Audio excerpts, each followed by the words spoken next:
د بعضو ځوانانو ګډه خو ناشنا وي، شا طرف ته ګډېږي، شا طرف ته. نور خو پوهېږې دا دومره د اوس مخلوق دی، دومره د اوس چې کوم د شرم او د حیا ځای وي هغه به خلکو ته ښکاره کوي، هغه به خوځوي. د اختر کمې شپې ورځې دي دا د خوشحالي شپې ورځې دي.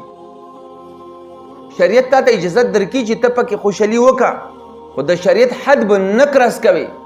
ډمتوب به پکې نه کې، کنجرتوب به پکې نه کې، بیحایي به پکې نه کې، فحاشي به پکې نه کوې، ګډاګانې به پکې نه کوې، رقصونه به پکې نه کوې.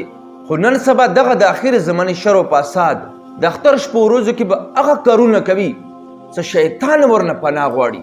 تاسو به لیدلی وي چې په ګاډو کې به ډیګونه لګولي وي، یو غرض غبار به یې جوړ کړی وي، په روډونو کې به ګډېږي، په پارکونو کې به ګډېږي. د بعضو ځوانانو ګډه خو ناشنا وي، شا طرف ته ګډېږي، شا طرف ته. نور خو پوهېږې دا دومره د اوس مخلوق دی، دومره د اوس چې کوم د شرم او د حیا ځای وي هغه به خلکو ته ښکاره کوي، هغه به خوځوي.